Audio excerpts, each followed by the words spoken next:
yoo abbaan iyyatee ollaan namaa dirmataa itti Oromoon dhageeffadhaa ijoollee argee isin as gubbaa ol nyaatanii biyya keessa ammoo lafatee sirra gurguraa jiran jechuudha. Magaalaa Dirredawaa akkuma jirtutti dabarsanii Somaalee gurguranii jiran. Ta Somaalee teechoo irra buutu magaalaan Dirredawaa. Akkuma gartee magaalaa Hararii lafa Oromoo ta Hararii tijaanii moggaasanii kannaniifitti lafa Dirredawaatiin lafa Oromoo akkasumas dabarsanii Somaalee gurguranii jiran. Ati immoo as gubbaa ol nyaadhu sirgalee Oromootti iyyi Oromoo fi dirmachiisi. Lafatee kabachiifadhu isin uummanni argee kun maaluma taatanii jaabar. Lafatee isan hin kabachiifne bar dhugaa rabbiin isinitti himan. Lafatee isan Somaalee fi wanta kannitaniiti Hararii kannitaniiti ifi immoo Oromiyaa keessa bakkoota adda addaa facaatanii qubattan.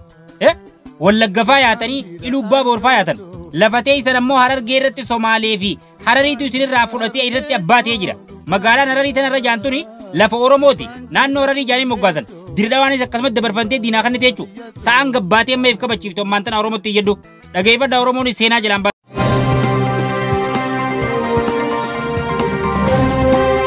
kabajamtootaaf jaallatamtoota keenyaam odeeffannoom qeeqni cimaan obbo Kadir Jawaar kantiibaa magaalaa Dirredawaa irratti ka'aa jiraachuun dhaga'ameetiin jira.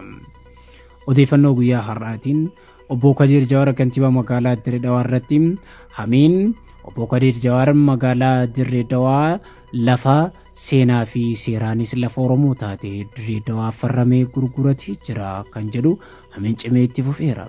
Hamiisan keessaa kan akkaan nama seeksisuun Alaksii Taayee Mul'ataa namni jedhamuun obbo Kadir Jawaar darasaadha.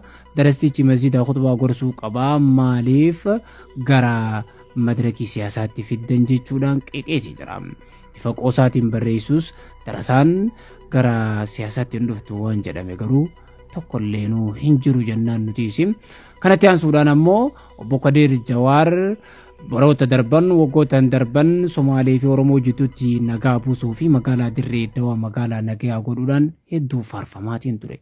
Ta'us garuu amma qeeqni isarra ka'aa jiru baay'ee cimeetiin jira. Obbo Kadir Jawaaris qeeqa kana quba qaban dhaggeeffataa jiran jennee abdanna.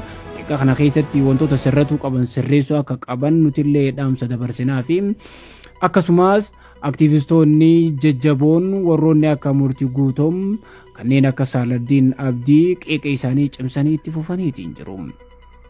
Kana qofaa miti ajandaa guddaa ta'e waan deemaatiin jiru barreeffama aktivistiin Somaalee Bashir Hashi Yusuf jedhamu barreessee Beautiful Somaalee City Dirredawaa jechuudhaan magaalaa Dirredawaa magaalaa Somaalee bareedduu jechuudhaan barreesse qeeqa jabaa kaasiseetiin jira. Akkasumas aktivistiin beekamaan Jinaawol Ahmad jedhamu kan Keeniyaa maadheeffate viidiyoo Somaalonni manguddoonni isaanii durii lafti Dirredawaa lafa keenya seenaanis lafa keenya jedhanii oduuwwan duraanii gabaasaatiin turan as baasuudhaan Jinaawol Ahmad qeeqa cimaa isarratti maxxansaatiin jiru. Akkasumas Kabiirri Jaalataa Ahmad kan tiim raabsaa hoogganuun beekamu qeeqa cimaa irratti kaasaatiin jira. Hundaafuu Kadir Jawaar irratti qeeqni ka'aa jiru hedduudhaan baroota darban garuu faaruudhaan qarxamisa godhaatiin turame akkasumas hedduu namoota faarfamee jajamaatiin ture keessaa tokko ta'us amma immoo qeeqni cimaan irra kaafameetiin jira. Qeeqa kana tarii ilaalanii of sirreessu moo qeeqa kana otuma deebisaan kanneen itti fufa kan jedhu nutillee kan waliin hordofnu ta'am. Kabajamtootaaf jaallatamtoota keenya lafti Dirredawaa ammoo seenaanis seeraanis lafa keenya jenna irra deebinee qeeqni ka'aa jiru kun akka dhaggeeffatamee deebiin itti kennamu jenna. Gaafiin hawaasaa gaafii uummataati. Gaafiin uummataa immoo deebii argatu qaba jenna.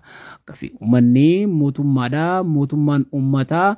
Dirredawaan Oromiyaa irraa cittee guutumattuu Sumaaleedhaaf mallattooftee jirti jennaan Kadirit akkas godhee Bakarit akkas godhee Ebelut akkas godhee warri jiran jira. Uummata keenya waan isin hubachuu qabdan Itoophiyaa fi Oromiyaa kan bulchaa jiru Kadirii fi Bakarii miti.